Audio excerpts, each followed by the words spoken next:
Hi guys, welcome to our vlog. So right now we are heading sa Terminal 2 ng Mactan, Cebu International Airport. And It's my first time here. it's our first time here, so we expect some troublesome things along our way. So let's get right to it, guys.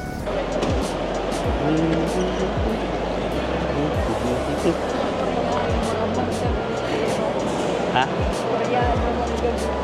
Hi guys, it's already 12:08 a.m. in the morning na. And Cebu Pacific tells us na 3 a.m. pa yung check-in namin bound to Hong Kong. Kasi yung flight namin is 6 pa. So kanina doon kami sa check-in, and then Akala namin pwede mag early check-in. Hindi pa pala. So yun, yun na nga, dito na kami ngayon sa may bago mag-departure. And after that, papasok kami sa immigration, and then yun, hihintay na lang kami sa gate namin yung eroplano na sasakyan namin, di ba? So dito magtatambay muna kami for at least 2 hours, 3 hours, kasi nga 3 a.m. pa. Yun daw yung sabi ng taga Cebu Pacific. So, puyatan na to, guys. So yun, Gusto ko pong matulog pero wala pong wala po walang higaan dito, mahirapan kami matulog. So as you look here,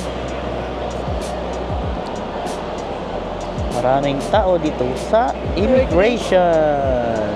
Maraming tao, guys, no? Titingnan nyo, maraming pang pila. As of now, it is 12 a.m. na po, and still marami pa yung nakapila. Ang ganda ng Mactan, Cebu International Airport. Opinion ko lang, based sa opinion ko lang to, guys. Mas maganda dito sa Mactan, Cebu kaysa sa Naiya.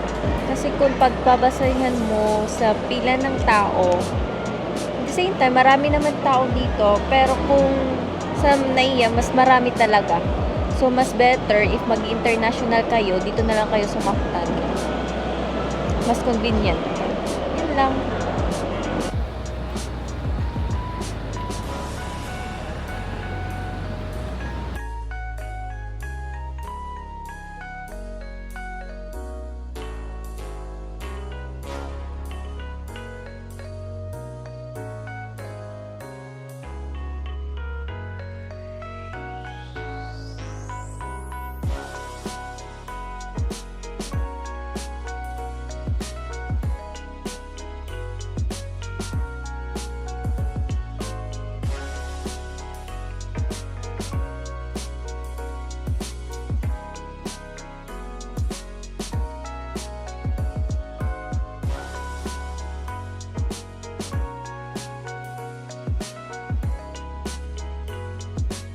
Right, so at exactly 3:45 a.m. nakalusot na po kami sa immigration, and nandito na po kami sa may gate kung saan maghihintay na lang po kami ng boarding papuntang Hong Kong. So in regards with the questions of the immigration officer to us, basta immigration experience. Okay lang, pero maraming tanong sa akin. Like, sino kasama ko? Ilan kami? Saka, saan ako nag-work? Ilang years na ako? Mga activities ko daw, pinakita ko sa vlog. and then return ticket, accommodation, saka company ID at saka PRC ID. Pinakita ko lang. So far, yun lang. So yun na nga. Yung tanong sa amin ng immigration is Actually, mga basic question lang naman. Pero yung napunta sa akin is maraming tanong. Pero yung mga tanong niya is basic question like, sino yung kasama ko, pinadescribe kung sino yung kasama ko, tsaka yung, ano ba yun, yung hotel booking, cloak activities, COE, company ID, PRC ID ko, ano pa ba? So far, yun lang. So yung sa akin naman, tinanong na ako kung saan ako nagtatrabaho. Then, nung sinabi kong government employee, hiningan na agad ako ng travel authority, which is binigay ko naman. Then after that, nagtanong siya kung kailan ako babalik. And then, sabi ko, sa 27 pa. And then, nagtanong siya kung meron akong return ticket for that day. And then, pinakita ko naman yung screenshot. Then, after that, pinatingin lang ako sa camera and then done. Yun lang. Konti lang yung tinanong sa akin. Medyo matagal lang kasi chinek pa niya yung travel authority ko, yung leave, approve ng leave, tapos yung mga cloak activities rin, tsaka yung hotel. Yun lang. So, right now, maghihintay na lang kami ngayon to board the plane papuntang Hong Kong. Right. Pasado na. Importante, pasado na. So, tuloy na to.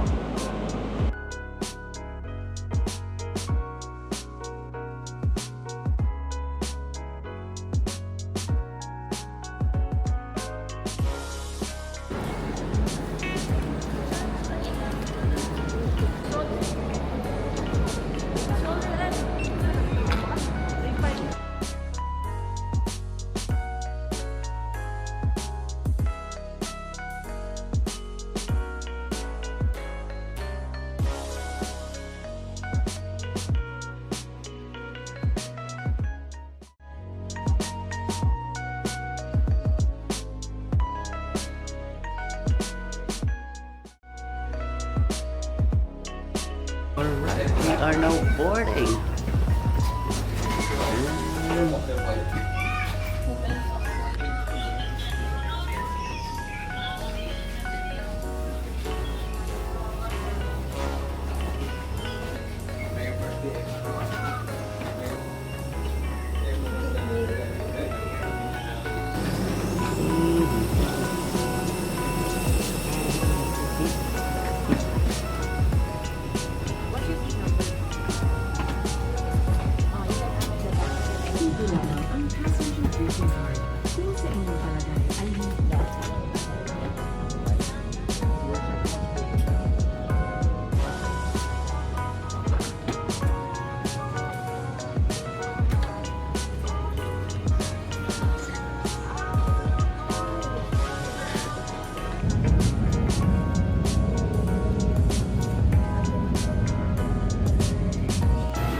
Nakalusot na po kami sa immigration.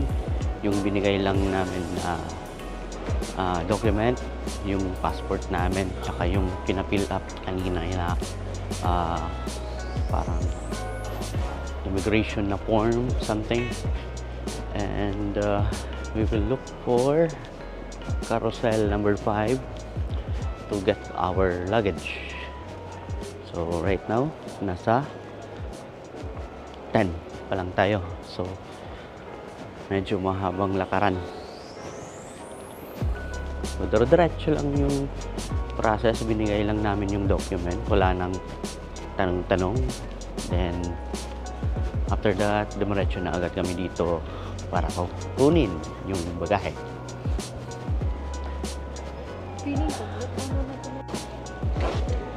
Kita ka na agad, oh. Yan.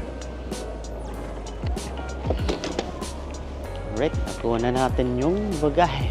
So, papunta na po tayo dun sa labas ng arrival hall and kukunin na natin yung SIM card tapos yung octopus card. So,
A13 way. A13.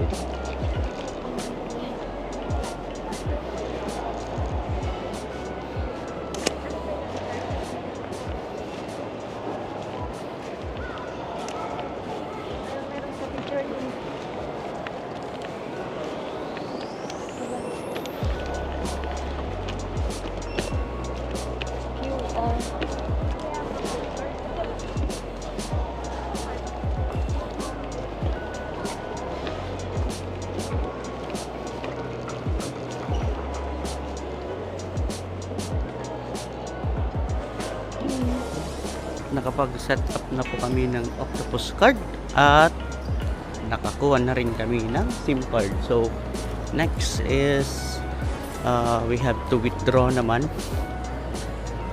cash and di pa namin alam kung nasan. So maghahanap muna kami dito. Medyo di pa namin natatanaw kung nasan yung ATM. But before we exit here in airport, we have to withdraw first. Ayun, meron daw. May pila pala dito pero ang haba. Pero sige lang, carry lang. Importante may pera papunta doon. Let's go! Bangkok, China is 0%, so mas convenient mo. Let's go, guys! Right, we withdraw tayo dito sa Bangkok, China. Actually, nakikita agad dito. So, tapat lang to ng exit. And then, after that, lalabas na kami. Ni Baby! Hello, hello, hello, hello, hello. Busy pa. Let's go. Right, nakapag-withdraw na po kami ng 1.5 HKD from both of us. So 1.5 din yung kay wife, and we are heading to the city. So dito po yan, tapat lang yan actually. Diretso lang. Diretso ka lang dyan, no? So may nakalagay dito, to city. To city. Yan. To city. We're gonna take a picture. Yan. Take a picture. Right, diretso lang. And then we have to turn right kasi kung magte-take kami ng bus.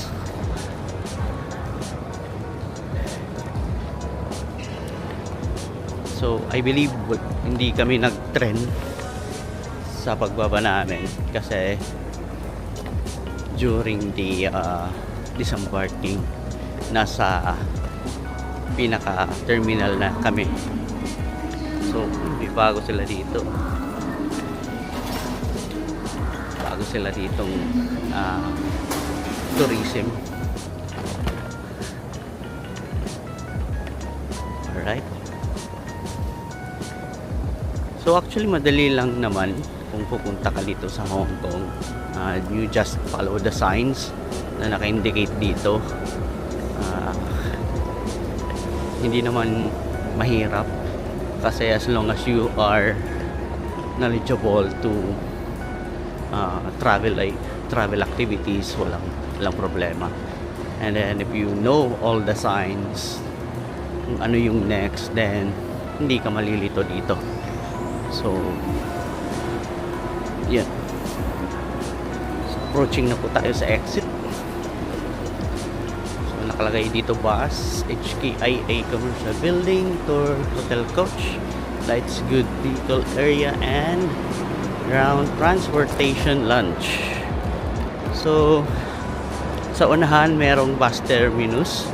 So dyan nakalagay yung lahat ng mga routes sa buong Hong Kong, and each of these routes has its own codes. And then since napupunta tayo sa Tsim Sha Tsui, we are following the code A21, no? So estimated departure is 10:08. Time now is 10:04. So kung titignan nyo, yan, yan. So A21 Hong Kong Station, Bangkok, yan. Dito tayo sa right.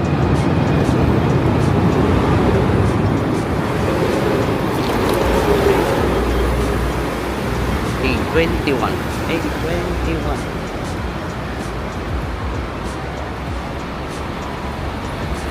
So follow nyo lang.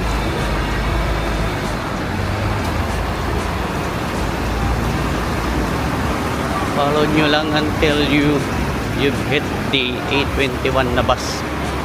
So hoping na makapunta kami sa taas, no, para sa magandang view.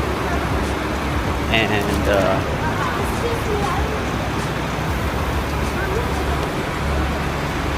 parang hindi pa magdi-depart yung A21. So alis tayo agad, let's go. A21.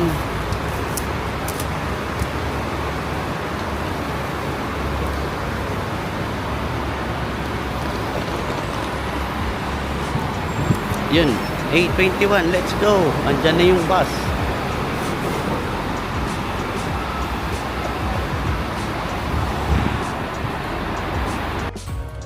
Hi guys, so as you can see, walang tao.